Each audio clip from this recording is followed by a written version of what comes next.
Razabani for IFL TV, proudly sponsored by Everlasting. Delight to have with me on Zoom a man that hasn't vanished, but a man who went in hiding, Mr. Isaac Chamberlain. Isaac, how are we doing, my man? I'm very good, thank you. I'm very good. It's been a while. Yeah, I know, man. It's been long, but we here now. You know, we here. I've been in hiding. I can't wait to show all of you guys what's in store July the 30th. No, absolutely. I want to go back a couple of years. I want to go back where there's a lot of talk about you. There's a lot of hype about you. There's a lot of people saying this guy has got it all. He's got the tools to become a world champion. I want to go kind of back to that Okoli fight. It was grudge. There was rivalry. You took that loss. But I felt like, and correct me if I'm wrong, you kind of went away to just put your head down and get away from everybody and just work on your art and work on your fundamentals and making yourself a better person and a fighter. Yeah, you're 100% right. That's exactly what I did. You know, I went away to America by myself. You know, it was very character building. It was a very, very character building time for me. You know, and I'm very, very grateful that I went through that. What do you think you kind of learned about yourself during that period? Everything. You know, sometimes I feel God tests you in different ways. You know, God's already tested me with inside the ring, you know, with the things that's happened to me in the ring, you know, like the Wadika Macho fight and the fight with Lawrence and all of that. But now, trying to wait, do I really want this? And I had to go through it. I had to go through whatever I had to go through to come out the other side, a different human being, a different person. No, absolutely. Do you feel like over the last couple of fights that you've had, I know you've picked up the IBF international belt. Do you feel like you've really improved from where you were? Yeah, definitely. And more so mentally, I've improved as well. You know, mentally, I've improved a lot more. I'm using my head a lot more. I've matured a lot more as a human being and as a fighter as well. You know, I think before everything came a bit too fast. I was 20, I think I just turned 23 when I fought Lawrence. You know, everything was very early for me. I never had an extensive amateur background. I had about 10 to 12 fights as an amateur. You know, I think even less than that. I think about 8 or 9 fights as an amateur.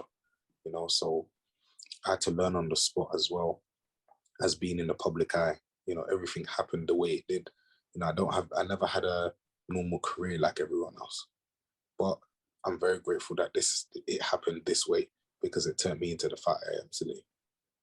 How much is still hidden? How much is this still for you to go away still and improve on and showcase that you're even better than what you are now?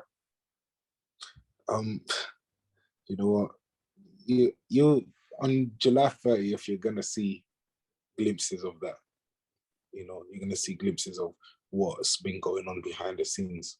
You'll be like, wow, this guy, Isaac Chamberlain, he's very different now.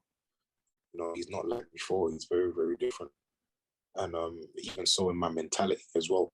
My mentality and my approach to boxing as well is very, very different. Obviously, for those watching this interview, obviously, some of you may know, some of you may not know, but obviously this is your big fight, and obviously a big fight for Chris Billiam-Smith as well, takes place July 30th in Bournemouth, in his hometown. He's a Commonwealth, he's a British champ, he's a European champ. What do you make of Chris as a fighter? No, he's a great fighter. Great fighter. You don't become British, Commonwealth, and European champ from doing nothing. You know, he's a great fighter and he's a great athlete that lives the life as well. You know, so I have to be on my game because he's going to be on his game. And he's fighting in his hometown. Everyone's going to come out for him. I'm going to the backyard. I'm going to the champion's backyard, you know, like the old days. So I have to really prove a point, and he wants to show everyone in his hometown what he's about.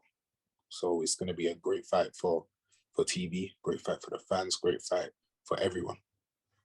We know he's only had that one loss coming to Richard Riakporhe a few years ago, and him, like yourself, went through a building phase again. It was a split decision loss, I believe. Do you take anything from that loss, or do you feel like he's a completely different fighter now. No, he's a very different fighter now. He's improved a lot. You know, very, very different fighter. Me and my coach Bobby Mills and my assistant coach Connor Ward were going over the game plan, the tactics, everything. And you'll see July 30th. Is this the fight that you need to bring you back on mainstream TV? And I'm going to come to Channel 5 and Mick in a minute, but is this the fight that you need to bring yourself back on Sky Sports, kind of where you left off from? Yeah, definitely. You know, it's an exciting fight on paper. As soon as this fight got announced, everyone was like, "Oh my goodness, this is gonna be fireworks!" And I definitely believe it is. Chris Billiam-Smith is the right dance partner to really make an exciting fight that people want to see. Is there anything that you see in Chris that you like, you've kind of never seen before, whether that's in the sparring outside of the ring or in the ring? Is there something new that he has that can challenge you? Why would I say that, bro, on camera? Why would I say that? Okay, I ain't saying nothing on camera, man. Come on, bro. Don't try to draw me out. You mentioned already about obviously Bournemouth. I've never covered an event in my 7-8 years of sport in Bournemouth. So it'd be nice to get to the beach or around the beach come fight night. Yeah. But honestly, I'm thinking about all of those things after the fight. You know, after the fight, I can think about going to the beach or whatever. You know, but the main focus is the fight. You know, the main focus is training, preparing, and being very disciplined for this fight. That's what I'm focused on. But where does a win take you? Up, nothing but up. You know, with Sky, with everyone. You know, it just takes me nothing but up, and big opportunities can await the winner. The winner could fight for a world title in the next fight. Isaac, I know I mentioned earlier in the interview about you kind of took yourself away and you was hidden and working your craft, but on the same wavelength, you kind of fought on terrestrial TV. You fought in front of a big audience on Channel 5, promoted by Mick Hennessy. What is the situation with that? Are you still with Mick? We saw Sam Eggington last weekend on the commentary show, billing it. Again, he's still working with Mick as well. So what's kind of the promotional and TV? Yeah, I'm still with Mick. You know, I'm still with Mick Hennessy. He's doing everything behind the scenes for me. He's the person that got me this fight. You know, and I'm very grateful. Mick is a person that he found me when I was in Miami away working. You know, and he took his chance with me where other people were let me down. So I have to be loyal to him. You know, because he looked out for me, so I got to look out for him. So again, say if you can only, but is there a future that you're looking for to hope to build with Sky moving forward? With Mick? Of course. Yeah, with Mick and Sky Sports, that's the.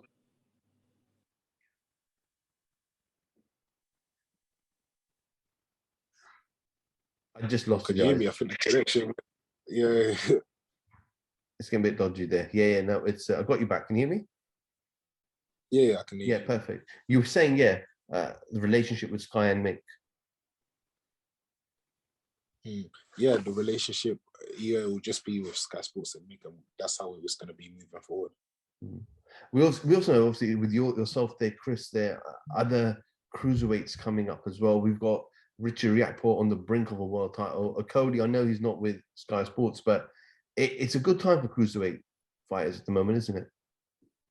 Yeah, definitely. You know, it's one of the hottest divisions domestically in boxing. You know, and full of some great fighters, and some great fights to be made, and some great money to be made as well. So you know, it's a blessing to be a part of this division.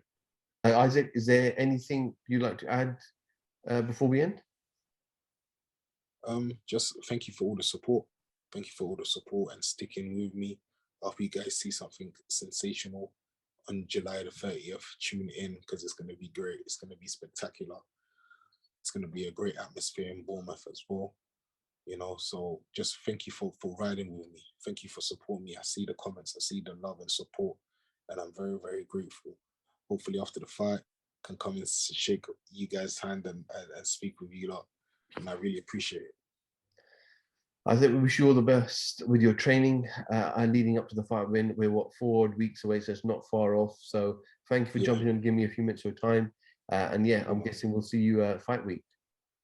Thank you, bro. Isaac Chamberlain, IFL TV. Thank you very much.